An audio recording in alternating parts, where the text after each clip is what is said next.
येन तस्मै गुरुवे नमः। श्री चैतन्य मनोभीष्टं स्थापितं येन भूतले स्वयं रूप कदा मह्यं ददाति स्वपदान्तिकं। वन्देऽहं श्रीगुरु श्रीयुतपदकमलं श्रीगुरुन् वैष्णवांश्च। श्रीरूपं साग्रजातं सहगण रघुनाथान्वितं तं सजीवं साद्वैतं सावधूतं परिजनसहितं कृष्ण चैतन्य देवं श्रीराधा कृष्ण पादान् सहगण ललिता श्री विशाखान्वितां च। हे कृष्ण करुणा सिंधु दीनबंधु जगतपते गोपेश गोपिका कांत राधा कांत नमोस्तुते। तप्त कांचन गौरांगी राधे वृंदावनेश्वरी वृषभानुसुते देवी प्रणमामि हरि प्रिये। वाञ्छाकल्पतरुभ्यश्च कृपा सिन्धुभ्य एव च पतितानां पावनेभ्यो वैष्णवेभ्यो नमो नमः। जय श्री कृष्ण चैतन्य प्रभु नित्यानंद श्री अद्वैत गदाधर श्रीवास आदि गौर भक्त वृंद। हरे कृष्ण कृष्ण कृष्ण हरे हरे राम राम हरे हरे। नमो विष्णुपादाय कृष्णप्रेष्ठाय भूतले श्रीमते भक्ति वेदांत स्वामिनि इति नामिने। नमस्ते सारस्वते देवे गौरवाणी प्रचारिणे निर्विशेष शून्यवादी पाश्चात्य देश तारिणे। हरे कृष्णा। तो पुनः सभी का स्वागत है। तो प्रभुपाद ने बताया था कि किस प्रकार से परम सत्य की हम जो साक्षात्कार है तीन चरणों में कर सकते हैं। सबसे पहले भगवान का निराकार रूप, जो ब्रह्मवादी होते हैं, निराकारवादी होते हैं, निर्विशेषवादी होते हैं, तो वो इस कैटेगरी में फॉल करते हैं। देन फिर परमात्मेति, मतलब योगी जन लोग, जो योगी लोग होते हैं, भगवान अपने हृदय में भगवान को परमात्मा स्वरूप में भगवान उनका ध्यान करते हैं और साक्षात्कार करते हैं। और जो भक्त होते हैं वो सर्व साक्षात्कार की सर्वोच्च स्थिति को प्राप्त करते हैं भगवान के साथ आदान प्रदान करके, उनकी सेवा करके। क्योंकि वो क्या है, परम सत्य को भगवान वासुदेव समझते हैं, जो भगवान गोलोक में विराजमान करते हैं। तो उनकी पहचान जो है, सर्वोच्च पहचान को समझ पाते हैं और भक्ति भाव में उनके साथ आदान प्रदान करते हैं और साक्षात्कार करते हैं। इसके लिए एग्जाम्पल भी दिया था। सूरज का एग्जाम्पल बड़ा फेमस है, भगवत गीता में भी उन्होंने ये मेंशन किया है अपने तात्पर्य में, भागवतम में भी ये तात्पर्य में आपको मिल जाएगा। तो अब आगे देखिए, यहाँ पे कोई डाउट कर सकता है कि सूरज पे बताओ कौन रहता होगा। जैसे सूरज की बात की, प्लेनेट की बात की, यहाँ पे एग्जाम्पल बता रहे हैं कि प्रभुपाद बता रहे हैं एग्जाम्पल कि भाई सूरज की किरणें हैं, ठीक है, तो वो निराकार रूप हो गया सूरज का, ठीक है, क्योंकि सूरज है तभी वो किरणें उसकी आई। और एक हम देखते हैं सूरज गोल गोल दिखता है, वो परमात्मा थी। और फिर सूरज सूर्य लोक के जो राजा हैं, वो कौन है, विवस्वान। तो आप वो ये सोचे कि सूर्य लोक में भी लोग रहते हैं क्या, सूर्य लोक पे भी रहते हैं, चंद्र लोक पे भी रहते हैं। तो इसके लिए प्रभुपाद आगे बता रहे हैं कि भौतिक प्रकृति में पांच स्थूल तत्व हैं, पृथ्वी जल वायु अग्नि और आकाश। भिन्न भिन्न ग्रहों में इन पांच तत्वों में से किसी एक की प्रधानता के कारण भिन्न भिन्न वातावरण है। अब आप समझिए, ये लाइन बहुत इंपॉर्टेंट है।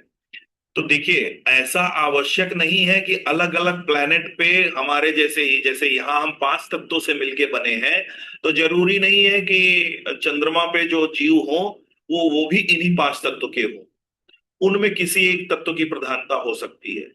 हो सकता है ऐसा कोई प्लेनेट हो जहां पे पानी ही पानी हो, तो वहां पे एक ही तत्व है, एक ही तत्व के जीव हो, उसमें जल तत्व की प्रधानता होगी, वहां के हर जीवों में जल तत्व की प्रधानता होगी। ऐसे ही सूर्य लोक में कैसे जीव होंगे, जिनमें अग्नि तत्व की प्रधानता होनी होगी।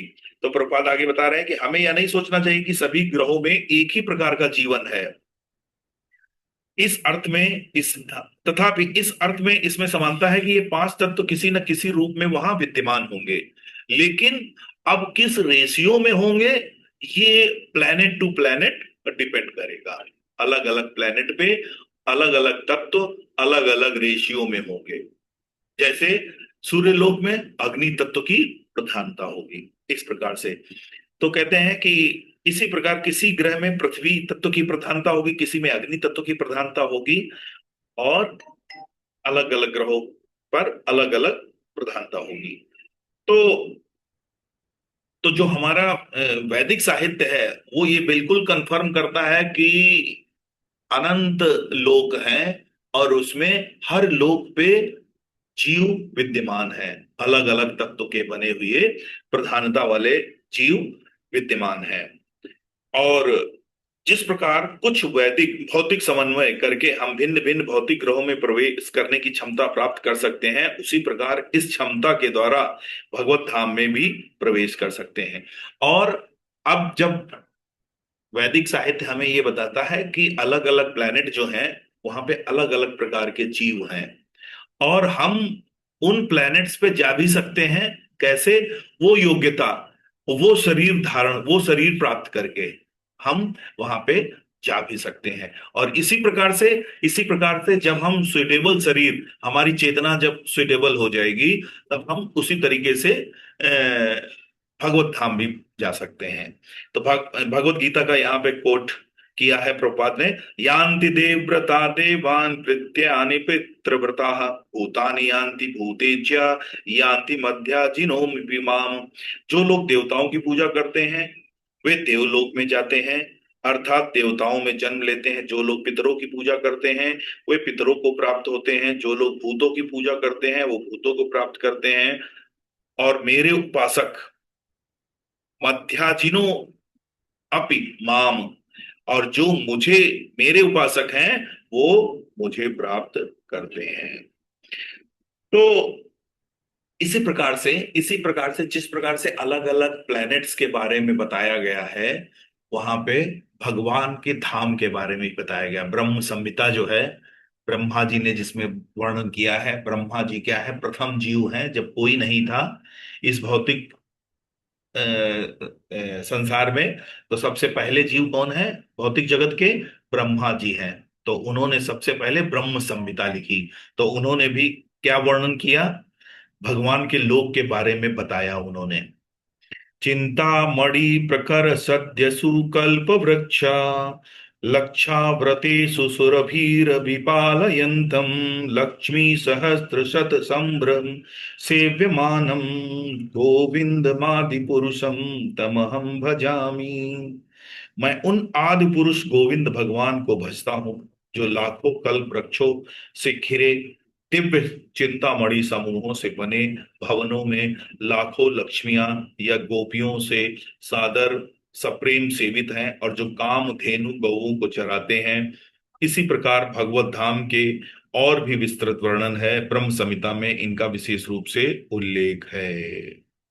तो ये सब बताया गया है। भगवत गीता में भी बताइए कौन सा श्लोक है जिसमें भगवान के धाम के बारे में बताया गया है? बड़ा फेमस श्लोक है, अगर किसी को याद हो तो बताए। और वो 15वें श्लोक में भी, 15वें चैप्टर में ही है।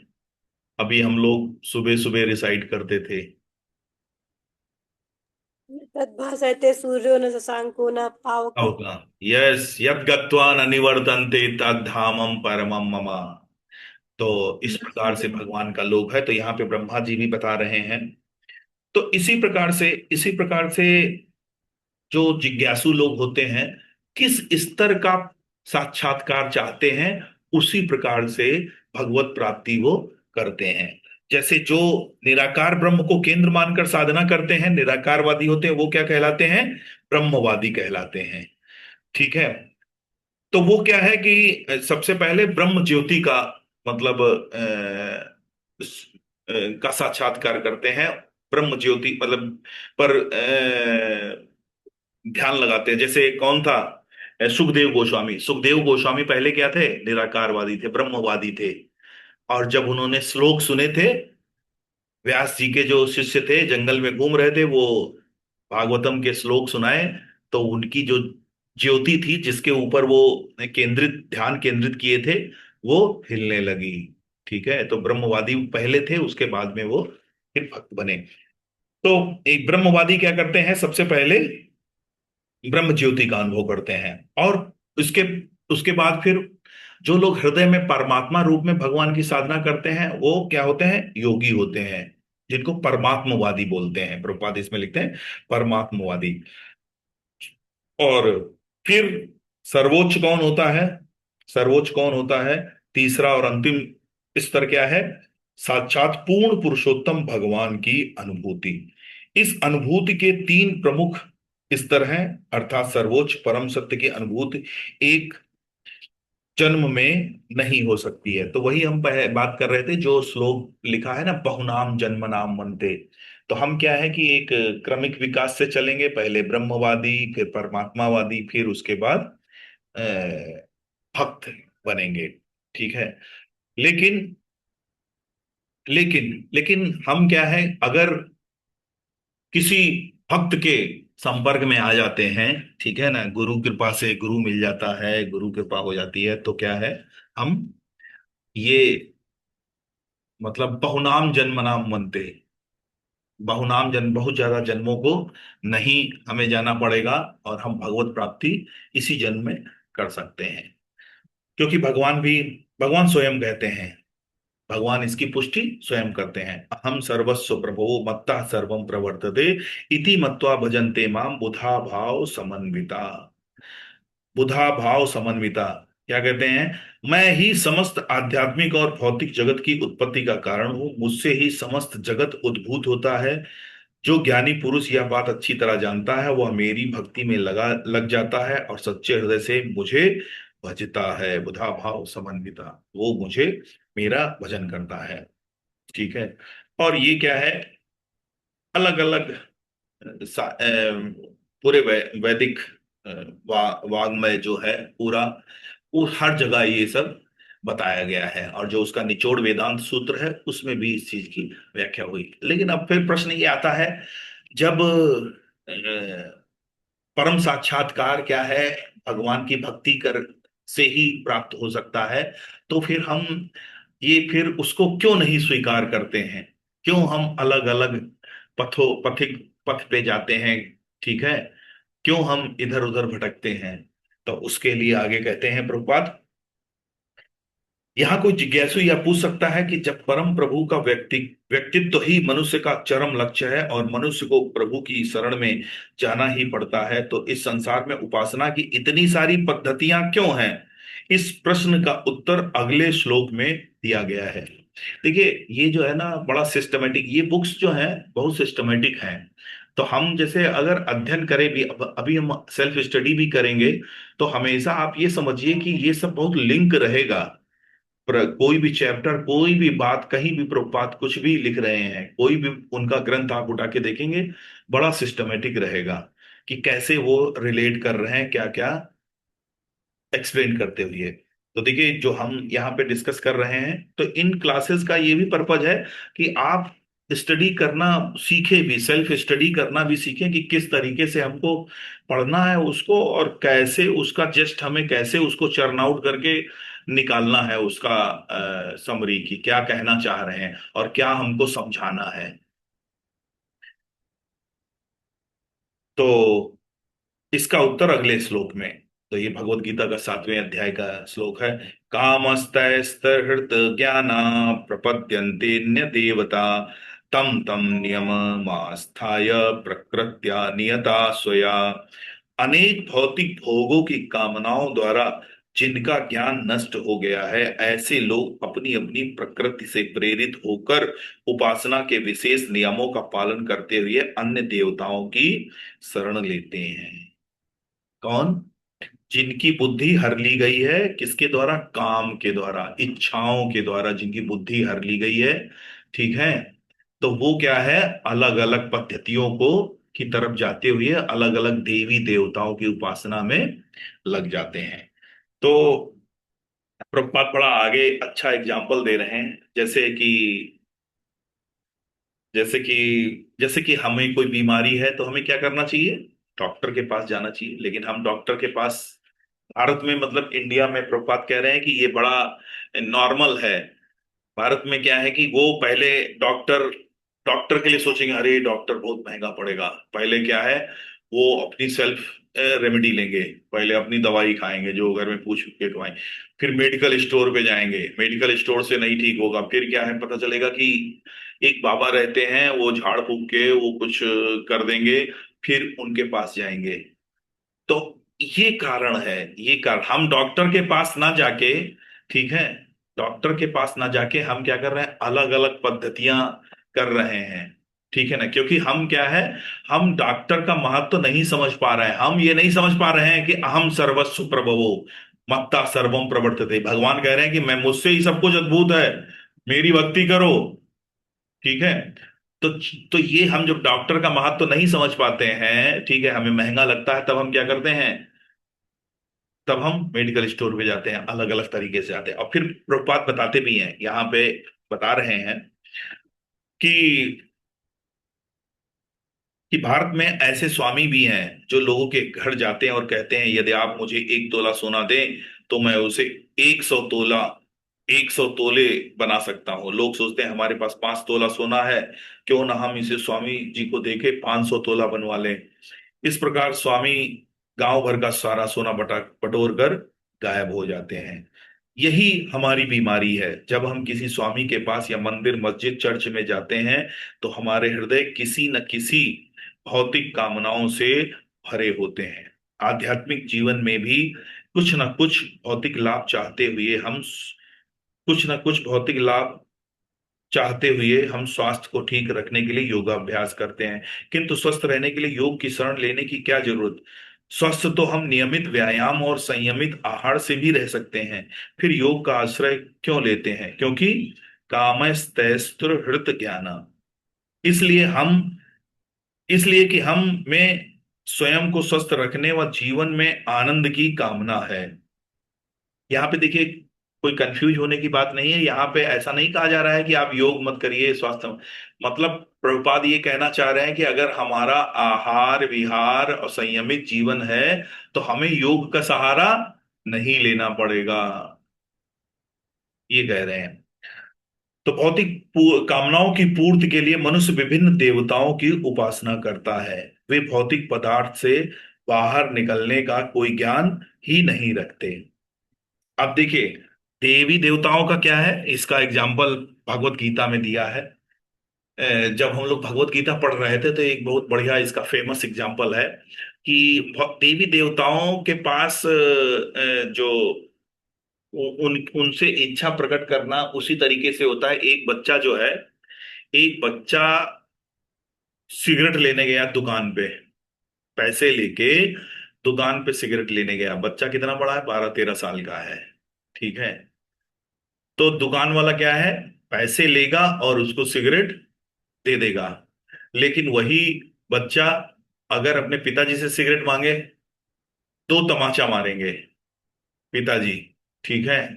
तो भगवान और देवी देवताओं की स्थिति ऐसे ही होती है कि भाई जो हम उनका कर्मकांड जो भी जिस तरीके से विधि है, उस तरीके से अगर हम उनको करेंगे तो वो हमको रिटर्न में हमारी इच्छाएं पूरी करेंगे। डजन मैटर, वो ये नहीं पूछेंगे तुम सिगरेट तुम पियोगे जाके कि किसके लिए लिए जा रहे हो। तो देवी देवताओं और भगवान, अब भगवान क्या है, भगवान हमारे बारे में सब जानते हैं, हमारे पीछे जन्मों का भी जानते हैं और नए जन्मों का भी जानते हैं, मतलब आगे आने वाले जन्मों का भी जानते हैं। तो इस प्रकार से क्या है कि प्रभुपाद क्या कहते हैं, हाँ, भौतिक कामनाओं की पूर्ति के लिए मनुष्य विभिन्न देवी देवताओं की उपासना करते हैं, वे भौतिक पदार्थ से बाहर निकलने का कोई ज्ञान ही नहीं रखते, तो वे इस भौतिक जगत का अधिक से अधिक उपभोग करना चाहते हैं। जैसे वैदिक साहित्य में अनेक उपाय बताए गए हैं। यदि किसी को हम को अपने रोग से छुटकारा पाना है तो उसे सूर्य की उपासना करनी चाहिए, यदि किसी कन्या को उत्तम वर चाहिए तो उसे शिव जी की उपासना करनी चाहिए, यदि किसी को सौंदर्य चाहिए तो वह अमुक देवता की पूजा करता, किसी को विद्या की कामना है तो वो देवी सरस्वती की उपासना करे। इस प्रकार पाश्चात्य लोग प्रायः सोचते हैं कि हिंदू लोग बहुदेव पूजक हैं, किंतु वास्तव में यह पूजा ईश्वर की नहीं अपितु देवताओं की है। तो ये बात सही है। तो ये जो कहते हैं ना कि बहुत सारे भगवान हैं, भगवान तो एक ही है। परम पुरुषोत्तम श्री कृष्ण भगवान तो एक ही हैं। बाकी देवी देवता, और देवी जे हम पहले भी देख चुके हैं, देवी देवता क्या है, ये भी हमारी तरह जीव हैं। ठीक है। हर जैसे जैसे कल्प बदलता है, अलग इंद्र का पोजीशन चेंज, इंद्र क्या है, दूसरे इंद्र आ जाएंगे, सप्तऋषि चेंज हो जाते हैं। इस प्रकार से देवी देवताओं की स्थिति जो है वो चेंज होती रहती है। वो पोस्ट है, इंद्र की पोस्ट है, ब्रह्मा जी नेक्स्ट ब्रह्मा आ जाएंगे। तो तो ऐसा नहीं है कि बहुत सारे देवी देवता हैं। तो हम इसको क्लेरिफाई कर, हम स्वयं भी इसको क्लियर रहे हमारे, और हम दूसरों को भी ये क्लेरिफाई कर सकते हैं। किंतु देवता बहुत हैं जो हमारी भांति जीव हैं। अंतर केवल यह है कि उनमें हमारी अपेक्षा बहुत अधिक शक्ति है। इस पृथ्वी पर कोई राजा हो या राष्ट्रपति या तानाशाह, ये सब हमारी भांति मनुष्य ही हैं, किंतु उनमें से कुछ असाधारण शक्ति होती है, और उनकी कृपा प्राप्त करने के लिए, उनकी शक्ति का लाभ उठाने के लिए हम किसी न किसी प्रकार उनकी पूजा करते हैं। किंतु श्रीमद् भगवत गीता देवताओं की पूजा के पक्ष में नहीं है। इस श्लोक में कहा गया है कि लोग काम अर्थात भौतिक कामनाओं के लिए देवी देवताओं की पूजा करते हैं। हरे कृष्णा। तो यहाँ पे हम क्लोज करते हैं, मार्क कर देते हैं, जिससे कि आगे का हम से पढ़ेंगे। यस। कोई कुछ शेयर करना चाहता है, किसी का कोई जिज्ञासा है, कोई प्रश्न है, तो वो कर सकता है। अच्छा, अगर आपकी कोई कुछ शेयर नहीं करना चाहते हैं, तो आज मैं जब ये पढ़ रहा था, बुक पढ़ रहा था, तो आज मैं ये सोचने लगा कि कि जैसे चांद पे चंद्र लोग प्रभुपाद कह रहे हैं कि हमें उस तरीके की योग्यता होना चाहिए, जैसे हम अलग अलग अलग प्लेनेट, जैसे दूसरे देश में जाने के लिए हमको वीजा चाहिए होता है, तो हम क्या दूसरे लोक में, दूसरे प्लेनेट पे ऐसे ही पहुंच जाएंगे बिना प्लेनेट की परमिशन से? क्योंकि वहां पे भी जीव हैं, वहां पे भी उनका भी एक पूरा साम्राज्य है। चंद्रलोक पे भी लोग होंगे, तो सूर्यलोक में भी लोग हैं, अलग अलग प्लैनेट्स पे लोग हैं। तो मैं वही सोच रहा था कि मून जो है, मून मून पे तो लोग जा चुके हैं, क्या वहां पे लोग मिले कि नहीं मिले? और ये तो हम सब जानते हैं, 69 में अमेरिका जो है, यूएसए गया था। तो अ, मतलब क्या ये सही है, क्या वहां पे लोग नहीं मिले, या फिर क्या अमेरिका झूठ बोला था कि नहीं गए हैं? तो तो आपको पता है, प्रभुपाद ये 77 में प्रभुपाद ने अपना बॉडी लेफ्ट किया। प्रभुपाद ये माने ही नहीं थे। प्रभुपाद जो हैं, उन्होंने कभी स्वीकार नहीं किया कि लोग चंद्रमा पे गए हैं। ठीक है। और अब हम इस पर्सपेक्टिव पे देखें, अपने हिसाब से देखें, तो चंद्रमा पे देखिए, आपको नेट पे भी बहुत सारी चीजें मिल जाएंगी कि उस समय जो रसिया, जो यूएसएसआर, पहले तो सोवियत संघ था, तो रसिया और अमेरिका के बीच में एक मतलब प्रतिस्पर्धा थी। स्पेस वॉर चल रही थी कि हम बड़े, और वर्ल्ड वॉर चल रहा था। तो उसमें क्या है कि वो अपनी सुप्रीमेसी दिखाने के लिए ये पूरा प्लॉटिंग की थी, फेक लैंडिंग दिखाई थी। ऐसा भी आपको नेट पे मिल जाएगा। और आपको पता है, अभी तक विद ह्यूमन अमेरिका ही गया है, केवल 6 बार जा चुका है। और ये कब, ये क्या है, 69 69 70 71 72, 4 साल के अंदर वो, अब कई अपोलो मिशन हुए, लेकिन उसमें से 6 जो मिशन थे, उसमें ह्यूमन ने लैंडिंग की केवल। तो आज की डेट में टोटल 12 लोग केवल हैं जो चंद्रमा पे पहुंचे हैं। और ये 12 के 12 क्या है, नासा के हैं।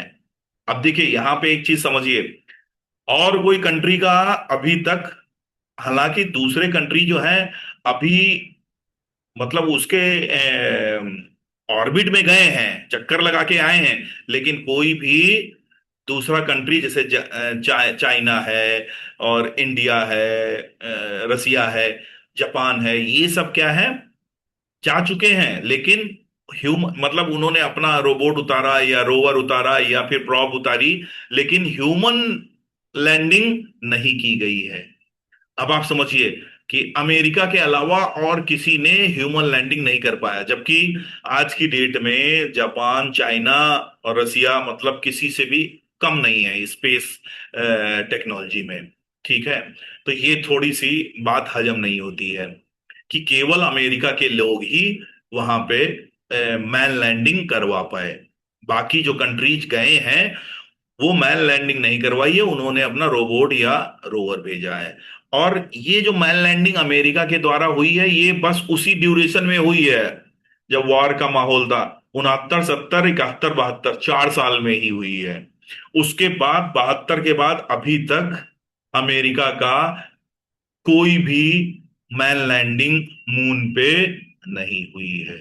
अब आप समझिए। तो ये सब थोड़ा फिशी लगता है कि बहुत ज्यादा ये क्लैरिटी नहीं देता है कि मतलब हो पाएगा। और हाँ, और ये जो चाइना है, चाइना प्लान कर रहा है कि वो जो है क्रूड मिशन करेगा। क्रूड मिशन मतलब आदमी भी अपने मून पे लैंड कराएगा। कब? 2030 में, मतलब आज से 4 साल बाद, फ्यूचर की बात कर रहा है। तो ये सारी चीजें हैं। लेकिन अमेरिका क्या है, अब आप समझिए, अमेरिका आज से 50 साल पहले ही, 50 साल पहले ही जा चुका था। तो उपेंद्र मिश्रा प्रभु कह भी रहे हैं अमेरिका बहुत झूठा है प्रभु जी। तो ये बात सही है, मतलब ये फिशी है। बहुत सारी डॉक्यूमेंट्री पड़ी हुई है यूट्यूब पे, आप सर्च करिएगा कि उन्होंने फेक ये सब प्लॉट किया था।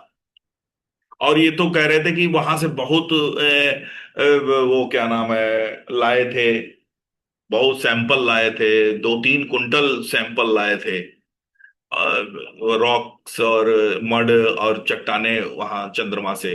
तो ये सब मतलब फिशी है कई कारणों से कि अभी 72 के बाद अभी तक कोई मून मिशन नहीं हुआ है विद मैन लैंडिंग। क्यों नहीं हुआ? मतलब अगर अमेरिका, आप सोचिए, अगर 72 में लास्ट आदमी 72 में पहुंच गया था तो अभी तक ये बिल्डिंग खड़ी कर देते वहां पे, मतलब पूरी कॉलोनी बसा देते, वहां पे टूरिज्म शुरू हो जाता। अगर आप सोचिए आज से 50 साल पहले जब वो काबिलियत रखते थे वहां जाने की, उनकी कुव्वत थी, तो आज के दिन में तो टूरिज्म शुरू हो जाता। 2 लाख रुपए में अपना चक्कर, 2 लाख का टिकट, 5 लाख का टिकट, 10 लाख का टिकट, जो भी वट एवर। मतलब तो ये सब चीजें थोड़ा तो प्रभुपाद जो है कभी भी ये चीज स्वीकार नहीं किया। इवन बहुत सारे प्रभुपाद के जो डिसाइपल थे, जो साइंटिस्ट थे वहां अमेरिका, तो वो क्या है, वो टर्न डाउन, वो वापस चले गए, वो प्रभुपाद को छोड़ दिया इसी बहस में। प्रभुपाद मानते ही नहीं थे और वो कहते नहीं प्रभुपाद गए हैं, और वो मानते ही नहीं थे। तो प्रभुपाद ने इसको स्वीकार नहीं किया। प्रभुपाद का कहना था कि जब आप दूसरे कंट्री जा रहे हैं वहां वीजा और ऐसे थोड़े ना टहलते घूमते चले जाओगे, तो तुम दूसरे प्लेनेट पे जा रहे हो, वहां कैसे तुमको एंट्री मिल जाएगी, कैसे वहां पे लैंड कर सकते हो? तो इस प्रकार से एनीवे, तो अगर किसी का कोई प्रश्न नहीं है तो हम क्लोज करते हैं।